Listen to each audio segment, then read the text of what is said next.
Welcome, everyone. My name is Craig Bronsnick, and I'm president of the Rutgers North Federalist Society. We are proud to announce that today's event will feature Professor Todd Zywicki, Foundation Professor of Law at George Mason University School of Law, who will speak on the topic, Should We Repeal the 17th Amendment? We are pleased to have Professor Zywicki speak on this intriguing issue, as constitutional structure and its institutional safeguards are vital to the stability of our constitutional republic. The Federalist Society Executive Board would like to thank you in advance for coming. Professor Zywicki will present for about 45 minutes, followed by a question and answer period. But first, our very own Professor Bernard Bell will introduce and provide commentary on the topic. Thank you.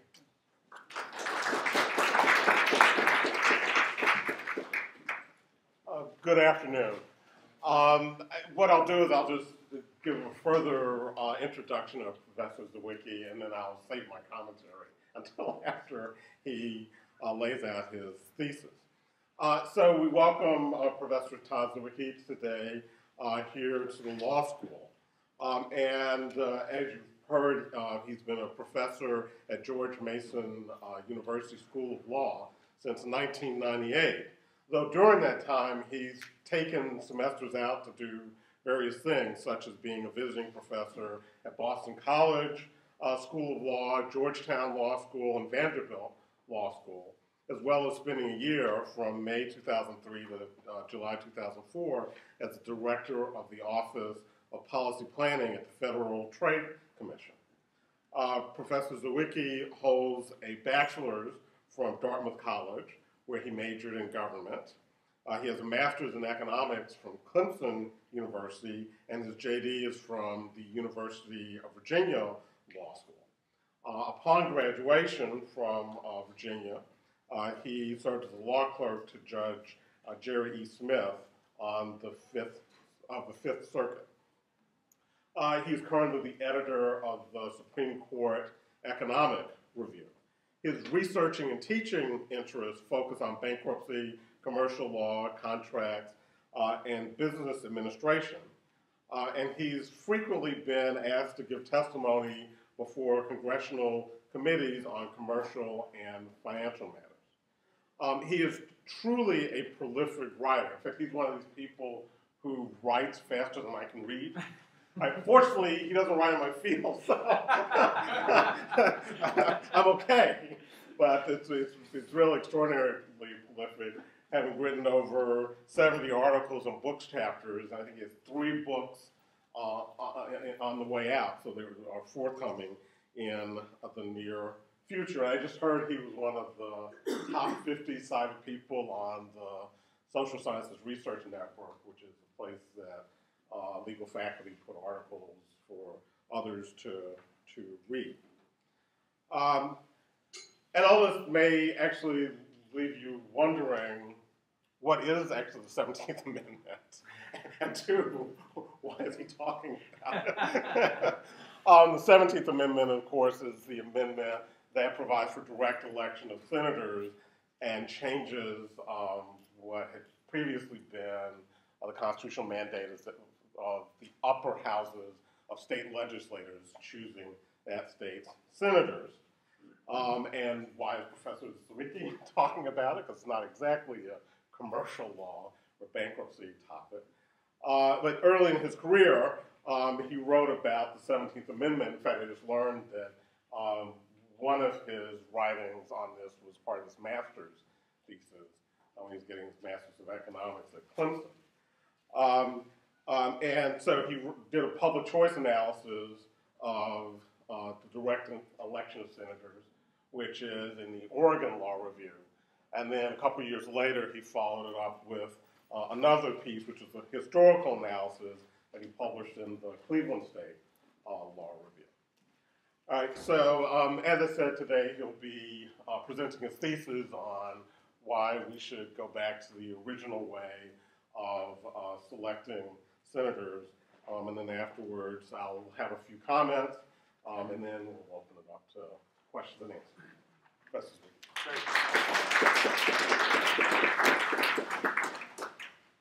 Well, thanks, Professor Bell, for that introduction. Thanks for taking the time out today. I'm looking forward to hearing your comments when I'm done. So Craig promised 45 minutes, so I'll probably give you something closer to 30 because I'm anxious to hear what Professor Bell has to say. And then we'll have hopefully time at the end. That way both he and I can take questions from you about the topic. And as Professor Bell said, the 17th Amendment provided for direct election of senators. Originally, senators were appointed by state legislatures. The 17th Amendment was enacted in 1913, went through almost simultaneously with the 16th Amendment, which made the income tax constitutional. And I think that's an important part of the story. I may not get into it today, but it's an important part of the story. In what we see is the combination of the 16th and 17th Amendments, I think, is a really powerful constitutional moment in some sense in American constitutional history, which is that the 16th Amendment basically unleashed the power of the federal government to be able to tax and raise revenues. The 17th Amendment, for reasons we'll talk about, dramatically increased the ability of the federal government to regulate, to spend, and that sort of thing. And so, sort of the two of them together are especially potent when they're put together as they are just individually. I'm going to focus on the 17th Amendment. And the other aspect of it that I'm going to come back to at the end of my remarks to some extent is the 16th and 17th Amendments were both very strongly creatures of the progressive era. And what I think we end up seeing when we look back on the history of the 17th Amendment and what it means for how we think about the Constitution today, what it really embodies is a different vision of the Constitution and a different sort of underlying nature, a sense of human nature and the role of government and the way in which government operates that are embodied in the 16th and 17th Amendment that are very different from what the framers saw and the way the framers thought about the world. When I'm talking about the 17th Amendment, to some extent, it'll sound like I'm kind of overstating the case. So I want to say at the outset, I do not think that repealing the 17th Amendment would be a panacea for everything that is going on with the Constitution or politics or anything like that. There's a lot of complications involved in it. There are issues about the practicalities that I would certainly be happy to talk about, the least of which is that our current senators were elected under the current system, and they mostly seem to like their jobs, so it's not clear that they would favor an amendment that would force them to have to be elected under a different system, which is how Article 5 is set up. There's also questions about the efficacy of practice. What I will try to make the case, though, is that first, repealing the 17th Amendment and reinstating the Founders' design would be very valuable with respect to improving what I think of as our constitutional culture. Understanding the way the Constitution works, understanding the way the Constitution is put together, and understanding what the ends of the government are in the United States. And secondly, I think in the margin it would make a difference for the reasons I'll talk about in terms of changing incentives within the system. It may not change the incentives all the way to the way that the framers envisioned, but I think it would make a difference and could have a market impact on the way the world works. The framers basically saw two purposes for having senators elected by state legislatures. The first one was that they thought it would produce a higher quality of senator. And I'll come back to this in a little bit, that it would bring into public service people who might not otherwise be brought into public service. That's an interesting issue. I'm going to talk about it briefly later on in my remarks, but because I think it's less important today, which is I'm going to kind of put it on the back shelf, but that was for now, but that was one of their concerns. The more important one was the other idea they had, which is that the idea of having senators elected by state legislatures was seen as a cornerstone of how the Constitution was put together. And I think understanding why they had senators elected by state legislatures and why changing the system to be elected directly by the public will help us to understand what the framers were trying to accomplish and why the world we live in with respect to the size and scope and what the federal government does, for instance, today is so much different from what the founders envisioned. Now, first, it's worth noting that at the Constitutional Convention, there was almost no disagreement about this proposal to have senators elected by state legislatures. They fought about a lot of things at the Constitutional Convention and the state ratifying conventions. This was not one of them. The proposal to have senators elected directly by the people was floated by James Wilson of Pennsylvania during the Constitutional Convention, and it was shot down 10-1 with only Pennsylvania expressing any support for it. By contrast, the proposal to have senators elected by state legislatures was passed 10-1 by the convention with very minimal debate.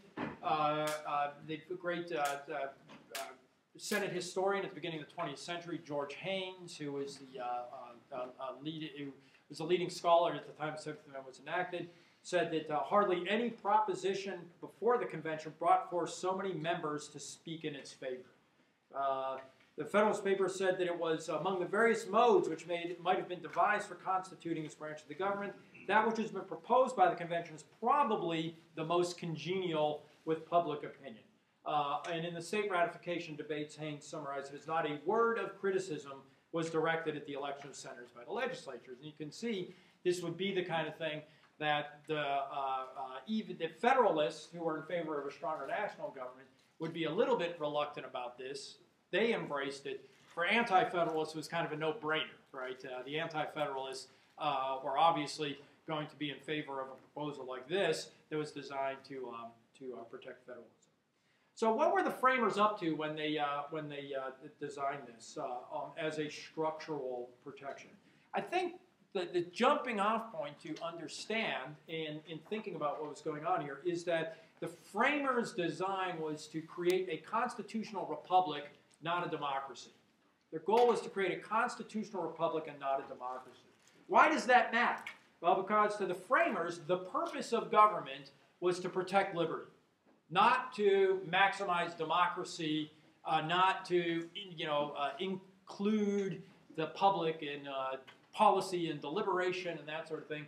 Democratic voting was just one of the instrumentalities by which liberty could be preserved, but the framers quite obviously had a distrust of turning loose the people and a distrust of turning loose direct democracy. There's a great distrust that you read of democracy in the Federalist Papers, and they saw no reason to believe that unleashing the powers of democracy would be friendly to liberty.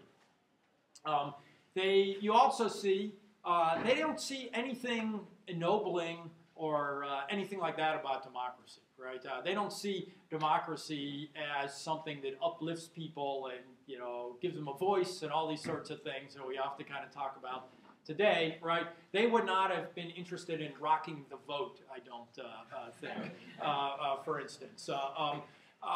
What they saw was just one of the mechanisms that could be designed to create sort of checks and balances within the system. And Madison lays it out in Federalist 51, where he says the challenge of government is this, which is first you must create a government strong enough to control the governed, but in the second place to be able to control itself, right? Which is you have to have a government that could control factions, majority and special interest factions, by being insulated from democracy, but at the same time, you needed to have it be democratically accountable enough so that the government officials didn't just pursue their own interests at the expense of the public. And they recognize there's no solution to that dilemma. There's just a trade-off. There's a trade-off between those two goals. And so they saw a role for democracy, but only a limited role. But we can see what they were doing then, right? Which is that if you look at the federal government, what they did was they created, the branches were drawn from different constituencies designed to bring different ideas to the government, and the idea would be that out of the melange of the interaction of different government actors, you would get better policies and more public regarding policies than you would for democracy. So they created an electoral college for electing the president, The House was going to be directly elected by the people. The Senate would be indirectly elected through state legislatures, and the judiciary, of course, would be an independent judiciary constituted in this somewhat convoluted way of the president appointing and the Senate confirming judges. And the idea here was that by drawing these different bodies from different constituencies, we would be able to frustrate the power of faction and further the public interest through that idea, that they would smash against each other, essentially. And out of the conflict between these different political actors, liberty would emerge.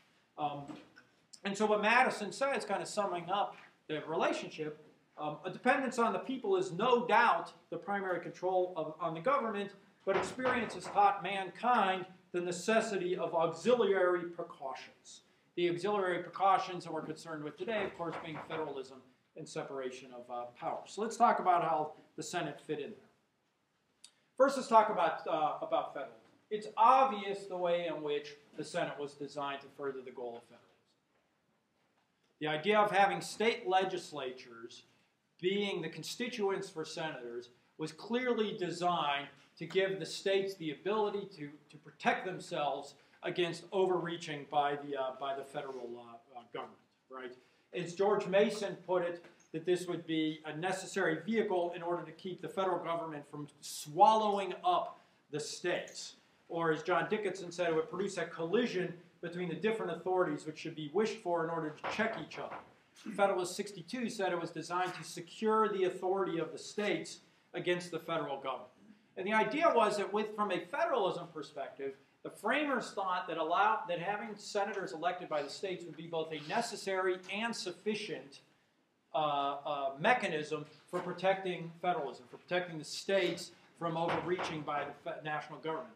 That becomes important at the end of this talk, when I talk about what the implications are, is because the framers really put nothing else into the Constitution that would be designed to protect federalism in any meaningful way, because they just assumed this would be enough to be able to do it. And it's clear that they understood that senators were going to be different from House members. So, for instance, at the time, House members were seen as representatives, but senators were referred to as ambassadors.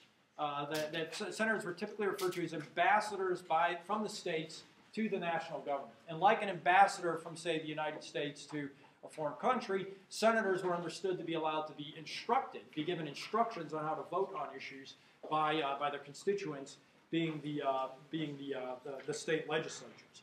Now, unlike the Articles of Confederation, where they also had the power to instruct, the U.S. Constitution did not give the states the power to recall a senator that did not follow their instructions. They couldn't do that under the Articles of Confederation.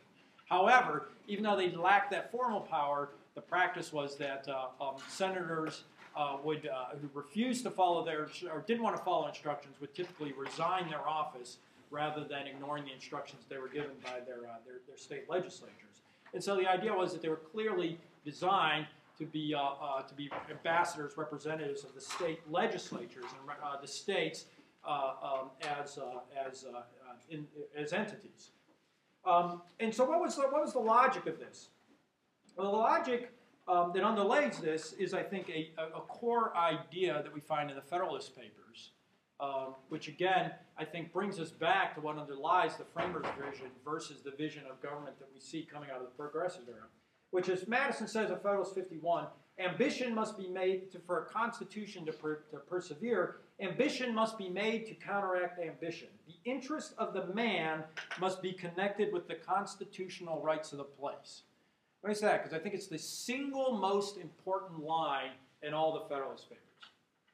The interest of the man must be connected with the constitutional rights of the place. What is Madison getting at there? What Madison is articulating is a particular view of human nature, which is Madison is saying it's not enough to just tell somebody to go to Washington and do the right thing. Think about the states when we elect you, right? Madison saying if think about the states conflicts with your desire to be reelected, you're going to choose your desire to be reelected over think about the states in the abstract. So what do you have to do? If you want the constitutional structure to work, what you have to do is you have to align individual self-interest with what you want the institution to do, right? It's almost like an Adam Smith kind of invisible hand sort of thing. So if you want people to be, if you want senators to represent the states, you've got to make them understand that they get reelected only if they represent the states. And you've got to dovetail their own self-interest with that goal. And that's what Madison has in mind here, is basically making re-election and election consistent with the incentives of representing the states as states, right? The other aspect of this that is important to understand in the way it relates to democracy, the other thing that the framers understood is that federalism is not an end in itself. I think too often today, what we think of as judicial conservatives, and I often, when I read Justice O'Connor's opinions on federalism, for instance, when she was on the court, too often I think conservatives think of federalism in some sense as an end in itself. That federalism is a theory of powers, which is what it's really about, is allowing the states to push you around more, basically. What the framers understood was federalism is not a theory of powers, federalism is a theory of liberty. That the goal of federalism is to promote individual liberty, and what that may mean is that sometimes what you're doing is promoting state power, but sometimes what you're doing is promoting federal power. So Craig and I were just talking earlier, right, which is the other half of federalism, is the federal government's ability in particular to be able to preserve interstate markets is part of this. And the other half of having a Senate elected by the state legislatures was, it was said they would provide a convenient linkage between the states and state and federal governments. In that sense, it could allow the federal governments to stop the national government from overreaching, but at the same time, it would allow the national government to basically, in some sense, have an ongoing relationship with the states about matters that were under the federal government's purview. I think too often now what we think of is federalism, and so the vision they had in mind was there were things that were uniquely national, that the national government could do without the states impeding it, such as interstate commerce, and things that were uniquely federal, which were more in the nature of police power type activities. Now instead what we've gotten is melange, where essentially the federal government can use the spending power essentially as a police power, and the states can use their powers essentially to meddle in interstate commerce. And essentially, once you turn federalism on its head and turn it into some sense a theory of powers rather than a theory of individual liberty, I think you get. I think that you lose the point.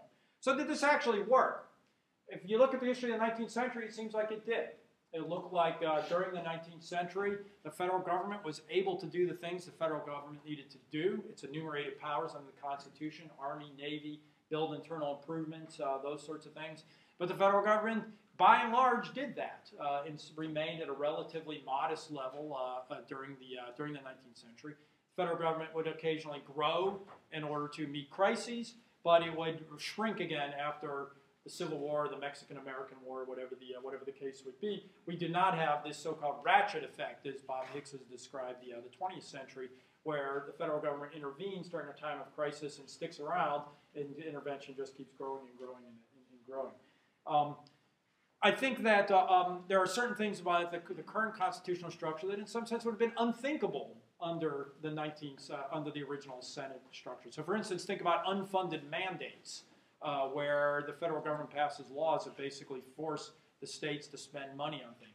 That would have been unthinkable, I think, in a world where senators were elected by state legislatures. Even in a relatively democratic sort of way, I just don't think those sorts of things would happen because of the accountability that would be set up and the incentives that would be set up in the system. Now, when I read the debates about the 17th Amendment, I don't think the framers or the proponents of the 17th Amendment understood that effectively they were killing federalism. I think what they thought they were doing was just simply changing the means by which senators would be elected, but I don't think they had an understanding that the overall implications of that would be that they would be knocking out the only structural defenses we had for federalism and what the implications of that would be.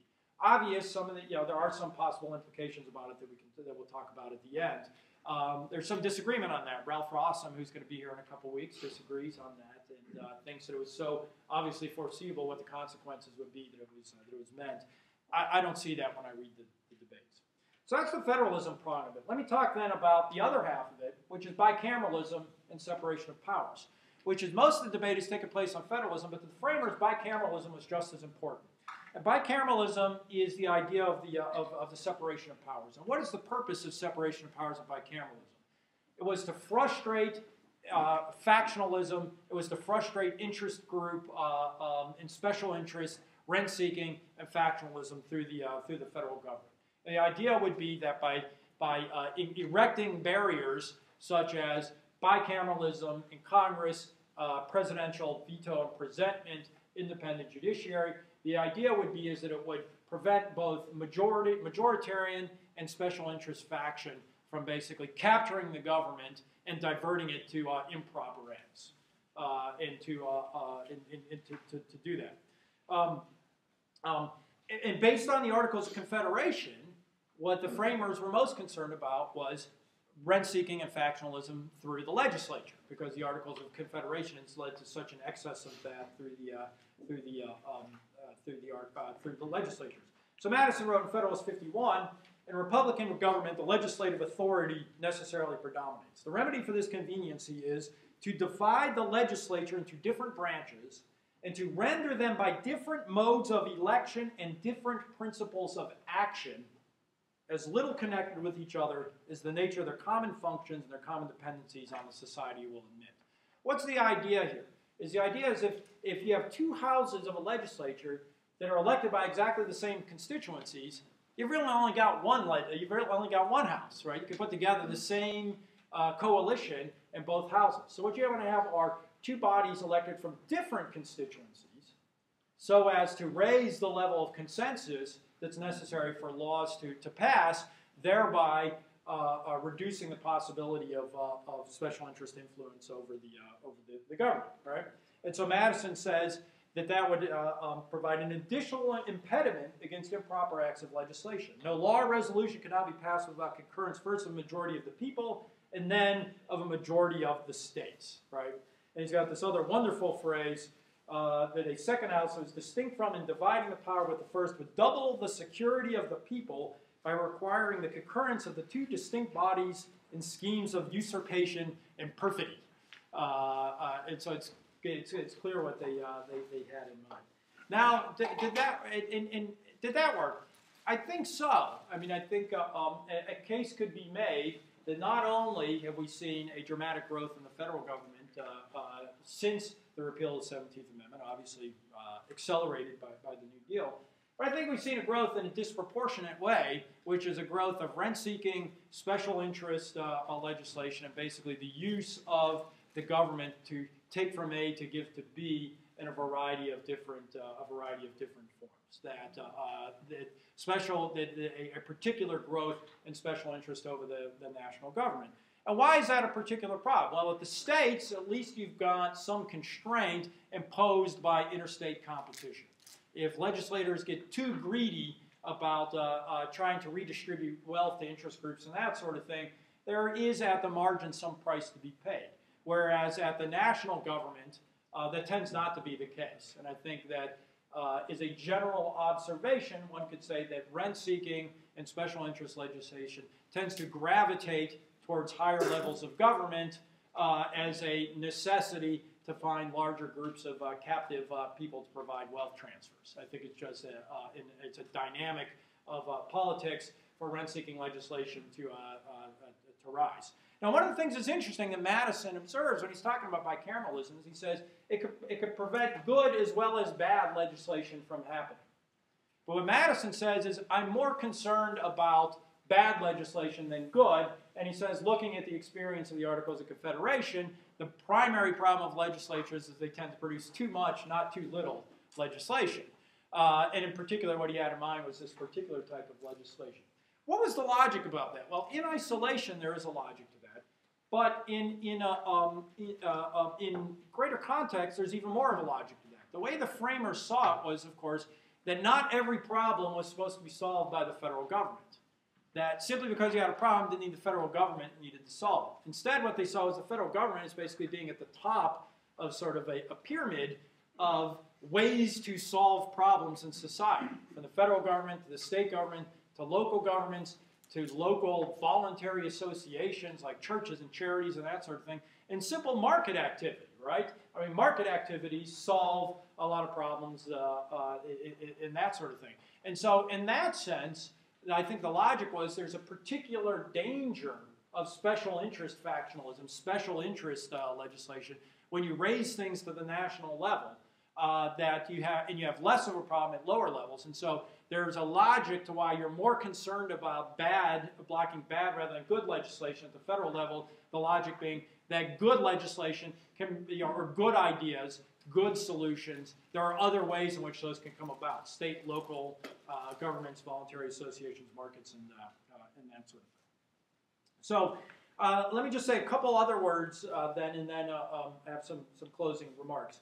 I want to spend just a couple minutes talking about the other half of the framers' design, which was that this would increase the quality of senators. Now, it's entirely subjective to think about whether or not the quality of our senators today was better than our quality of our senators in the 19th century, right? I tend to think of the 19th century as Webster, Clay, and Calhoun, and the 20th century is, Franken, right? Trent Lott, right? Name your favorite bozo senator, right? But it's probably an unfair comparison. I'm sure there was similar ones in the 19th century. But the logic was that the Senate would be like a House of Lords. And what was the idea? The idea was that there were certain people who would be military heroes, business people, lions of the bar, people of judgment, accomplishment, achievement, who would want to have in public service, but wouldn't want to run for office, is essentially the idea. That they wouldn't want to get involved in what those House of Representatives guys were going to do, right? Politics was not any prettier then than it is today, and there were certain people who just weren't going to base themselves to do the hard scrabble job of being elected to office. So the idea would be that we would get these people. Whether that worked or not, is an open question, a matter of opinion. However, there does seem to be one difference between that system and the system we have today, which is it does appear that during the 19th century, service in the Senate was more open to non-career politicians than what we have today, which is the fact that you didn't have to constantly be running for re-election meant that you basically did not have to dedicate your entire career to becoming a senator. And so what we see is guys like Webster and the leading senators in the 19th century frequently move in and out of government over their careers. They move in and out of the Senate. They might move. It was much more common, for instance, in the 19th century, for senators to do a rotation through the executive branch, just say Secretary of State or something like that. And the knowledge that they would get new knowledge and that sort of thing, but that the state would basically keep their seat warm, so that when they were done, Webster could come back to the Senate, or Webster could leave and be a lawyer and come back into the government during times of national crisis and that sort of thing. So whether that's good or bad is a different judgment, but it does seem like it created a sort of flexibility for people to move in and out of the government.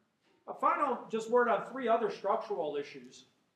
There are just five because I don't have a lot of thoughts on it, but they're things that we don't think about. But there's several places in the Constitution that really only make sense, in some sense, through an indirectly elected Senate, like through the state legislature. So, for instance, if most of you guys are too young to remember the Clinton impeachment trial from a few years ago, but the thing was a complete and utter farce, just like you would expect, right? And the reason is because everybody knew how the Republicans were going to vote, everybody knew how the Democrats were going to vote, right? And it was basically a political circus. If the framers had known that senators are going to be directly elected, I really doubt, it seems really implausible that they would have set up the impeachment process the way they did now, right? It actually does kind of make sense if you think about senators as being indirectly elected and having senators kind of sitting as a jury, listening to the facts about whether or not, say, a president or somebody else should be impeached. That actually kind of makes sense. makes a lot less sense, I think, to think about impeachment in a world in which senators are directly elected. Judicial confirmations, which is something Craig and I were talking about, is another thing to think about what impact in state election senators has on judicial confirmations. Another thing that I think is interesting is to think about is the way Article 5 works is constitutional amendments are proposed, basically have to pass 2/3 of the House and Senate and then get sent to the states.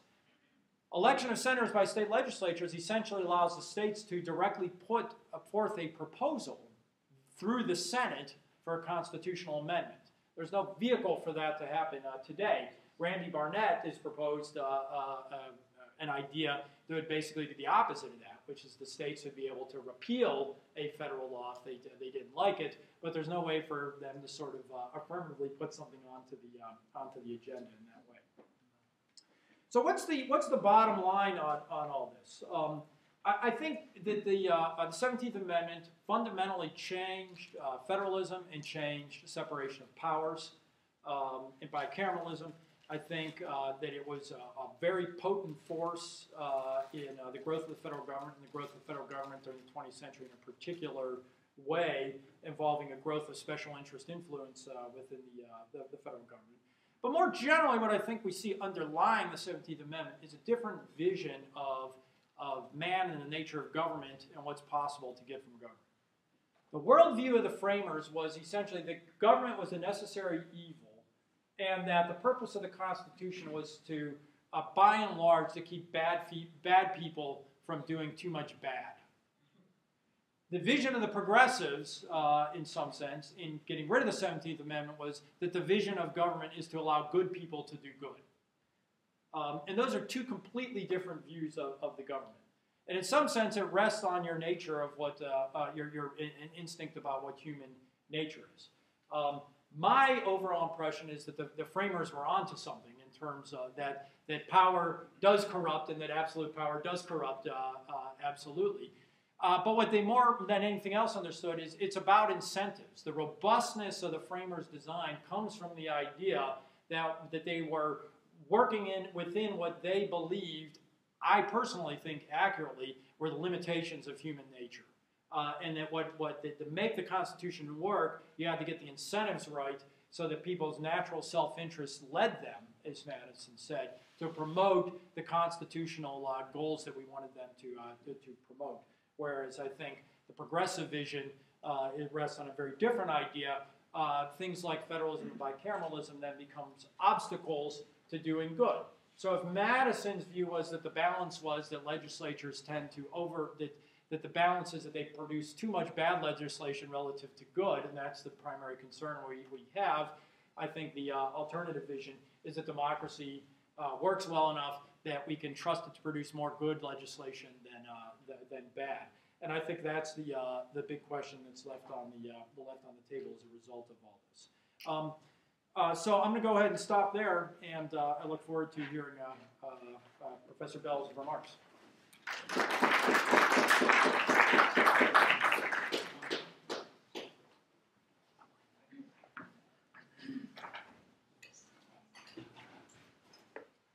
We, the people of the United States, in order to form a more perfect union, etc., do ordain and establish this Constitution for the United States of America.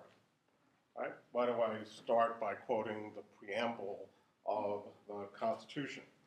Essentially, the United States is not an agreement between state governments. It is a creature of the people of the United States. And so in some sense, the concept underlying selection of senators by state government rather than the people of the states conflicts, or at least is in tension with, this concept that the federal government owes its existence to the people of the United States and not state governments. I would just add that we had a little conflict in the middle of the 1800s called the Civil War, which was the upshot of which was to fundamentally change the relationship between federal and state governments in a way probably that the framers of the Constitution, the initial founding fathers, did not envision. I was going to make 4 points, but I'll maybe tax your patience a little bit and expand it to 6 points about the proposal to abolish elections of the U.S. Senate. But I really intend to be very short in making these points. All right, the first point is that the proposal is motivated in part, I think, by judgment that ultimately we have taken too much authority away from the states. Whether the concern is that states don't have enough power or a concern about infringement upon liberties, the judgment seems to be that we've taken too much authority from states. And I think you can question that judgment. I would question that judgment. And that is not to say that federalism isn't a very important value, because I think it is a very important value. Right? But the respective roles of the state and federal governments must ultimately be reevaluated anew by the people of the United States to deal with a modern world in which problems cross state and even national borders. Advances in communications, transportation, changes in capital flow, more potent pollutants and toxins, to name just a few developments, make this not even a national village, but a global village. Right? And so even states have been using various techniques to coordinate with each other on a regional and national level to address interstate problems, such as by creating interstate compacts or themselves seeking federal help to address problems that they cannot address themselves.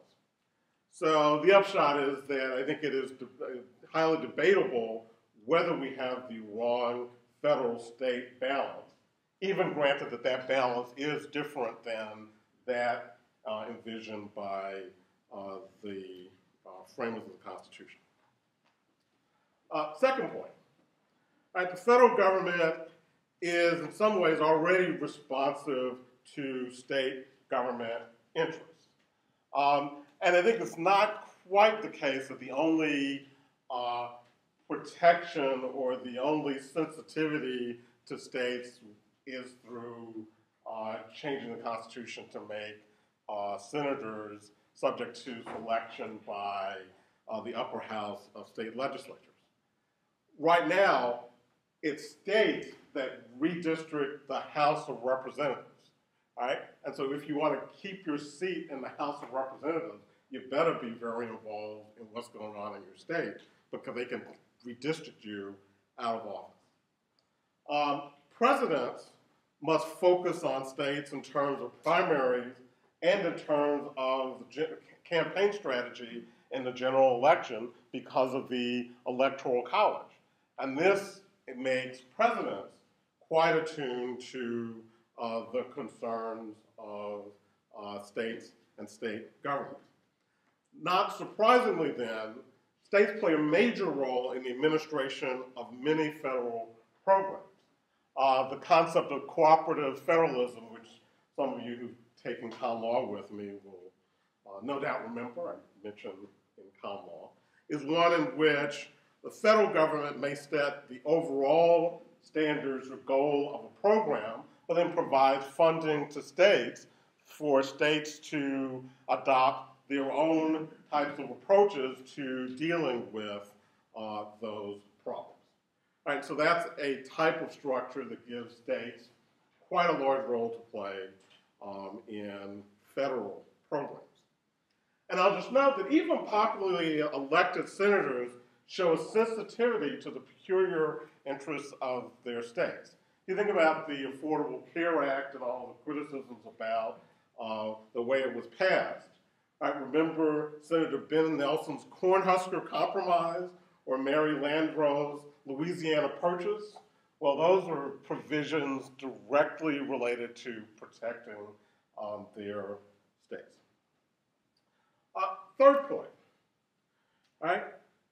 States as institutions may well not prove vigorous defenders of federalism principles. So don't assume that states are going to necessarily be out there defending federalism principles. Problem for states is that they lack money and resources.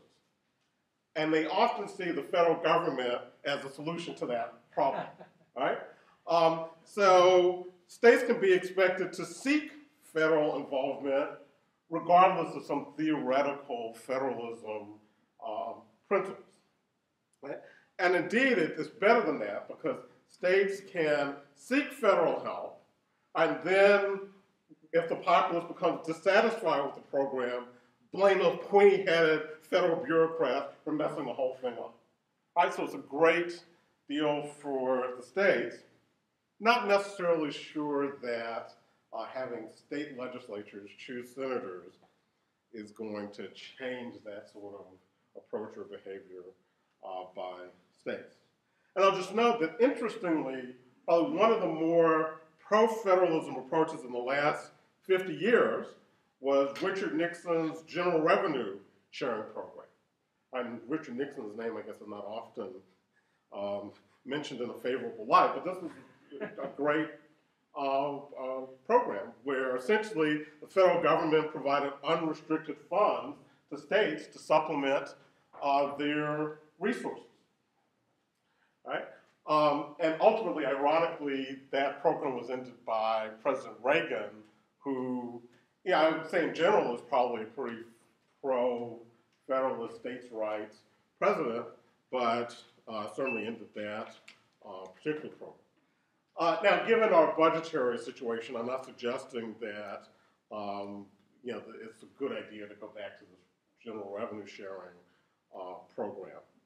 But I think it is illustrative of the fact that part of what's driving a diminution of the state's role is a fiscal problem of lack of state resources. So in short, upper legislatures, upper houses may turn out not to be such great protectors of federalism. Just noting the bicameralism point, because one of the reasons to repeal the 17th Amendment is to make bicameralism more effective. And I suppose my take on that is that that doesn't really seem to be a problem. If you hear senators and representatives talk about each other, when they talk about the other institutions, like, well, these people in the Senate are from Venus or something, and the people in the House are from Mars, and they seem to have quite a vigorous intramural competition going on. And that's actually not terribly surprising. The institutions are of different sizes, which really has a significant role to play in how the institutions operate. I mean, the Senate is almost anarchic, and it can only work that way because it's only 100 people. And, it might not even be working that well these days, but at least there's a possibility because there's only 100 people. 435 people, you have to have more ability to control debate than there is in the Senate. All right? House representatives and senators serve different terms, and so the houses are composed of people who have been selected at different times and reflect different voter preferences. Right? Otherwise, probably now both the House and the Senate would be Republican if everyone had been elected in 2010. There's also different size of districts that senators have, which I think also makes a difference in their behavior. And finally, there's the supermajority requirement in the Senate, which may perhaps not be a good thing, but it does exist now in a way that makes the Senate a very different institution from the House of Representatives. And just with regard to rent seeking, or the increase in special interests getting what they want out of the legislative process because of the way the Senate is selected now. I don't know, look at the history of the late 1800s. I mean, it's appalling the ways in which special interests dominated not only state legislatures, but Congress as well. In fact, there's this great Thomas Nast political cartoon that, again, some of you have taken me in common law, have actually seen it, but it's a bunch of senators sitting on the floor, and there's these big, corpulent gentlemen in the back who are labeled Iron Trust, Railroad Trust, Sugar Trust, Copper Trust, all right? And they're kind of all over the senators, kind of intimidating them into acting. And the sign above the Senate floor says, a government of the monopolists, by the monopolists, for the monopolists. All right, so direct election of senators, which was the case at that point, didn't also involve a lot of legislation that was rent-seeking, and if anything, was probably worse than one might think of it as today. The quick fifth point on the quality of senators. And I guess I wouldn't say a whole lot about that, except that having people who really don't have an interest in electoral office, don't have an interest in seeking votes of the populace, kind of reminds me of a bevy of Platonic guardians, all right? And there has been a criticism of the Supreme Court for exactly that same sort of thing, that, you know, I wouldn't want to be ruled by a bevy of Platonic guardians that are on the Supreme Court. The question of quality, while it might actually be appealing to have people who are not career politicians have a major role in a legislative branch, one has to worry about whether indeed we should be governed by Platonic guardians, or as Churchill said, democracy is the worst form of government, except compared to all other forms of government. All right, and then the kind of last point I want to make before I think I want to do a little short closing as well, is with regard to voter alienation. All right, one of the biggest threats to our democracy is not so much the wrong federal and state balance, is not so much that the House and the Senate are different enough. It's massive voter alienation with the system. The sense that everyday people cannot affect what the government is doing. All right? And you see this in terms of polls, you see this in terms of news reports, you just talk to a large number of people, you'll get this sense from a lot of people. All right? And removing one of the elections that is one of the most salient elections, namely elections for senators, is presumably going to actually increase that level of alienation. Right? Because the turnout rates for Senate races are probably higher than just about any races other than president and governor. Right? Right, so generally, as you can tell, I'm a skeptic about repealing the 17th Amendment. And I guess I can't resist this final comment about the worldview of progressives and the framers. All right, so the framers are people who want to keep bad people from doing bad. The progressives are people who want to allow good people to do good. All right, well, that tension is basically in the Constitution, and it's not quite, the differences are not quite as stark as they might appear. Because remember the statement that Professor Zywicki quoted, that's also actually one of my favorite statements in the Federalist Papers, is that we have two goals in government. First, we must create a government that has the power to control the governed. Right? Second, we must enjoin the government to control itself. Right? A government that has the power to control the governed is a power to allow good people to do good. A government that restrains itself is the protection to prevent bad people from doing bad. So I think the framers of the Constitution believed that there were many things that government should do, that good people should be able to do, and that the Articles of Confederation failed to allow that to happen. At the same time, they were also concerned about preventing bad people from doing things that are bad.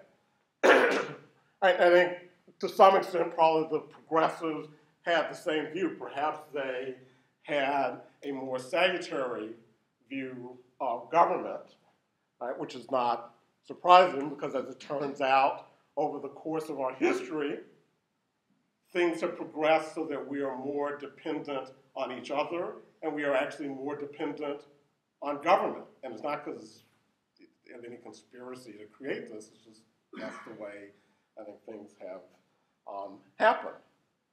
All right? And so I think too, the progressives want to allow good people to do good, but they also saw firsthand the results of bad people doing bad in terms of special interests dominating the electoral process. So, the proposal is very interesting, and Professor Zywicki lays it out kind of beautifully and incorporates, a lot of very interesting notions from the framers of the Constitution. But again, I guess I'm skeptical that this is a solution that we should adopt. Thank you.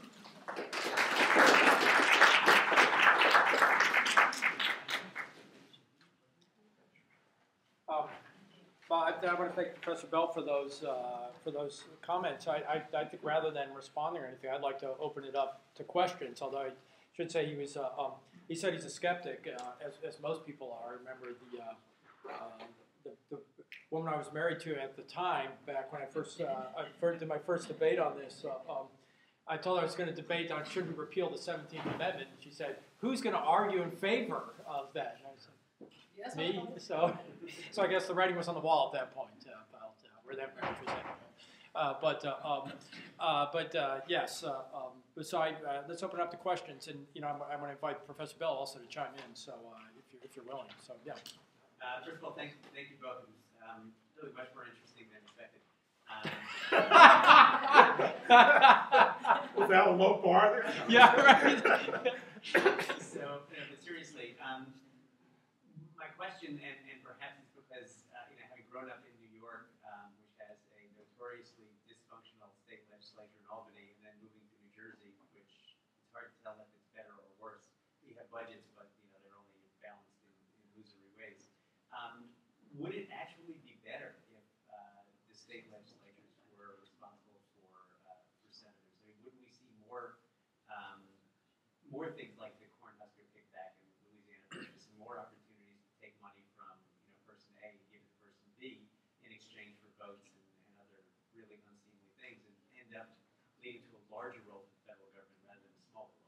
Great question, because I didn't go into a lot of the history of how the 17th Amendment came about, but one of the most prominent arguments at the time, I focused on kind of the ideological aspects of it. But one of the most prominent arguments at the time was that basically the Senate was a den of corruption. And basically what happened was that for various reasons, including a law that the federal government passed in the 1860s, it became, in some states, became very difficult to elect a senator by state legislatures voting for it, to which led to stalemates and that sort of thing. Byproduct of that was concerns that there was just outright corruption in the way senators were being elected. That basically, as Professor Bell suggests, that big business interests or other interests were basically buying Senate seats, and that they were bribing state legislatures to vote for their preferred candidate.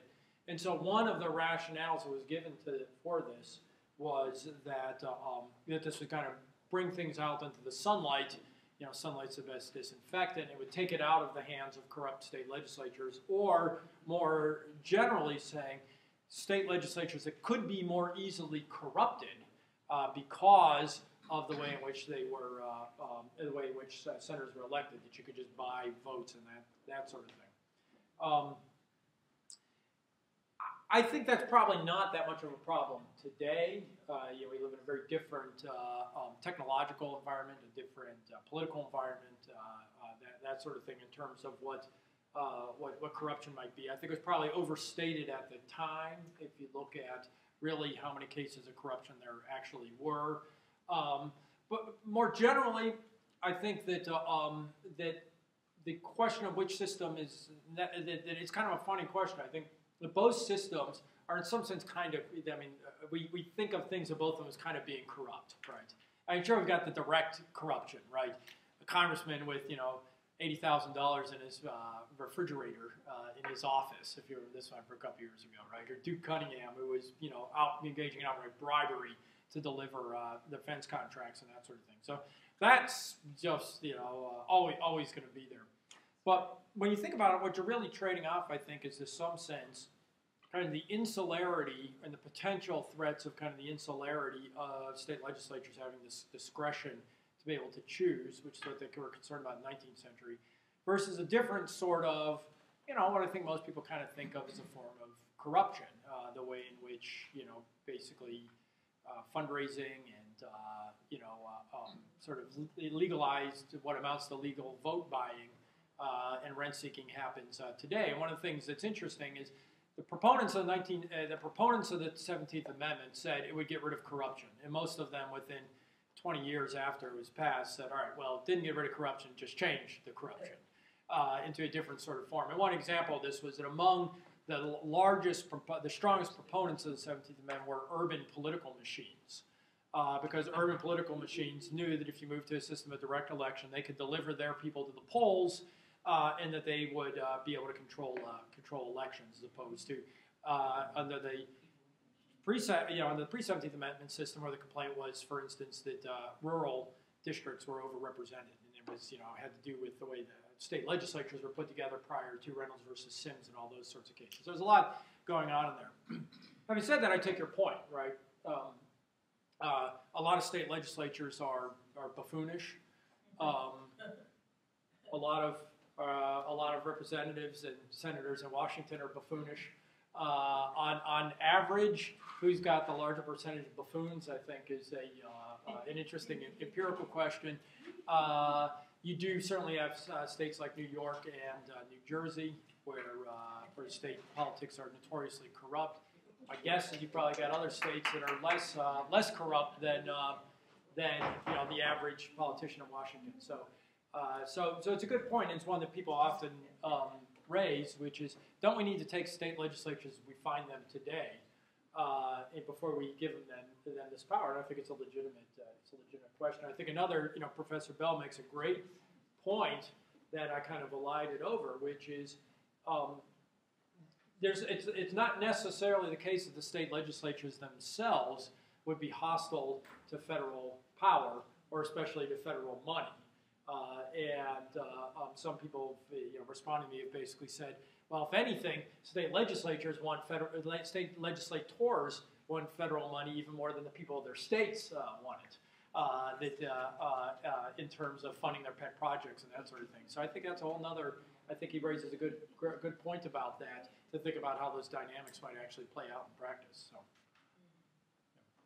yeah. I have a question. I agree with this concept of federalism, sort of balance of power between states and federal government. But I have a sort of theory about it. If you go back to the founders, they had a lot of experience with balance of power, separation of power, because they had experience from their operation of state legislatures, particularly Virginia, that had bicameralism and governor and on and on. Right. But when it came to the federalism, which is the balance between federal and state, it was a pure experiment. That never been done before. So the concept that that's a good idea, I think, in my theory, it was a good idea, but the implementation was a failure. You had mentioned that it was the only thing was the 17th Amendment standing between that. I would also argue that the enumerated powers in the Commerce Clause is an attempt to constrain the federal government, and that all of it has failed. I mean, there's very few constraints right now in the Commerce Clause, other than things like female abuse, case in Denver, and So the question is, are we barking up the wrong tree by trying to say we want to go back to the past and repeal the 17th Amendment, whereas we ought to take the experience that we've had and come up with some altogether better way of coming up with a balance? Very fair question. Yeah, I think I think it's a very good point. You know, and to some extent, I'm using it as a hook to kind of be provocative to raise what I think is the core question, which is getting incentives getting the incentives right. If we want federalism, we've got to understand the incentives to protect federalism, and it may be that there's better ways of doing that than there is. I think your point is a very good one, and I did kind of overstate my point, which is there are other things in the Constitution, the Commerce Clause, the 10th Amendment, things like that. And I think that what I haven't looked at all the details of this history, but my general impression is that what happened during the 19th century was that the federal government never really got near the limits of its constitutional powers, basically because the Senate kind of kept it relatively, in its box. To the extent we see Commerce Clause cases in the 19th century, what do they have to do with? They primarily have to do with the states infringing on federal powers rather than federals infringing on states. And so in many ways what they are is, cases like Gibbons versus Ogden, which talks about sort of define federal powers very broadly. And so I think what happens is once we knock out the structural protection of the Senate, we are left with these other provisions, but they'd kind of been on the books. They had not been enforced because they didn't have to be enforced.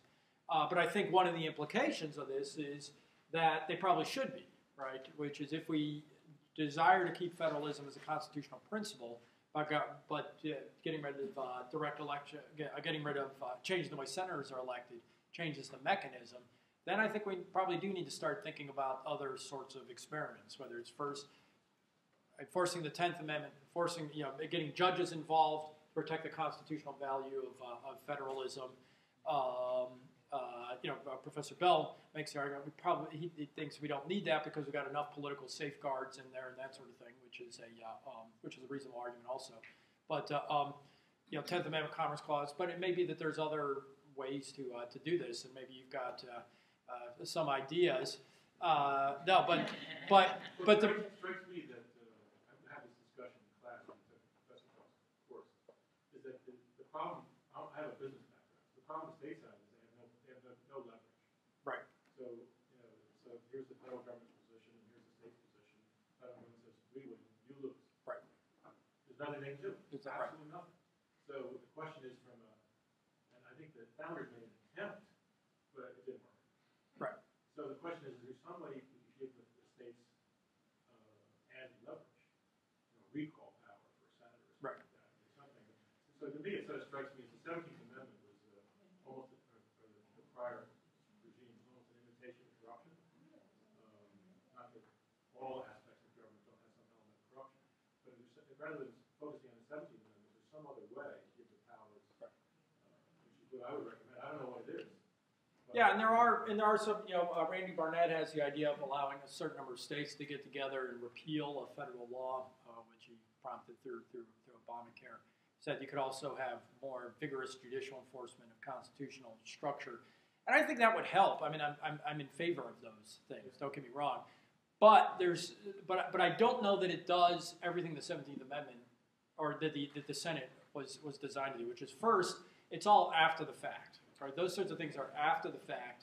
They basically they require a lot of startup for states to be able to fight back. Whereas the way the Senate was composed, it basically made federalism concerns an organic part of the legislative process every time a bill was introduced. Right, and so we lose that.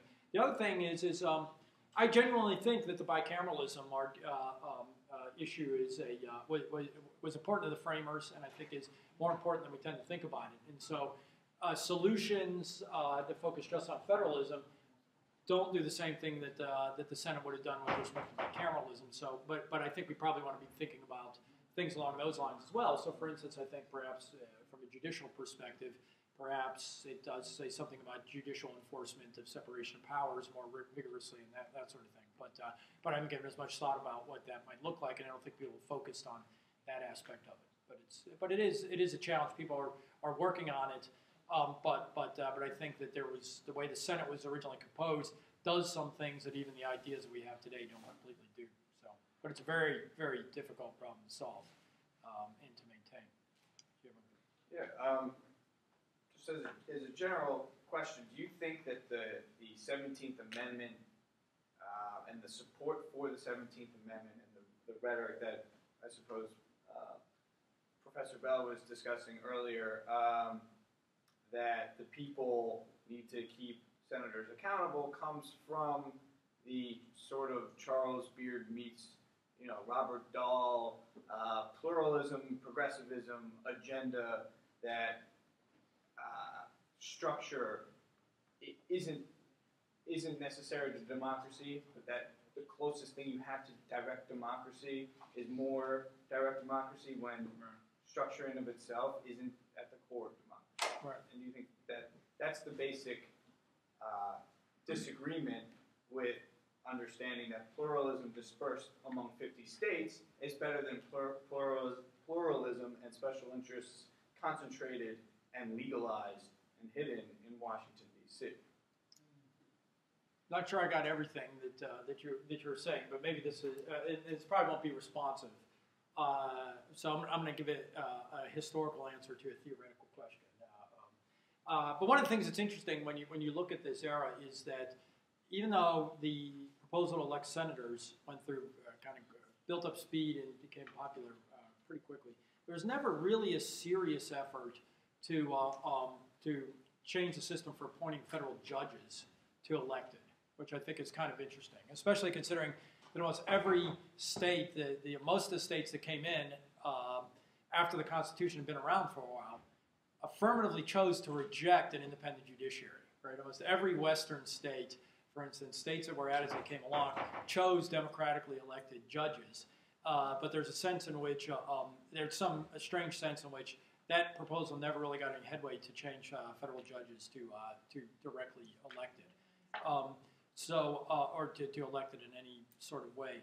So trying to figure out how democracy runs through this, I think, is an interesting question. Why you see it in some places and not others, and that sort of thing, and why we, especially given that kind of history. But yeah, I think there's sort of two aspects to it, right? Which is you asked about pluralism. I think partly what it was is yes. I mean, this was an era in which democracy, from one wing, democracy was seen as working pretty well in this sort of pluralistic notion. I think sort of a competition among interest groups, sort of thing, from which good policy would emerge, special interests would be suppressed, and that sort of thing, which is a little bit of a different model from the way I was laying it out. I think that subsequent research in public choice theory has shown the pluralism model to not hold up, as opposed to more of an interest group based model. So, but I'm not sure if that's responsive to your question or not. Is that it? Should we break? All right. Well, thanks for coming out today. Thanks again, Professor Bell.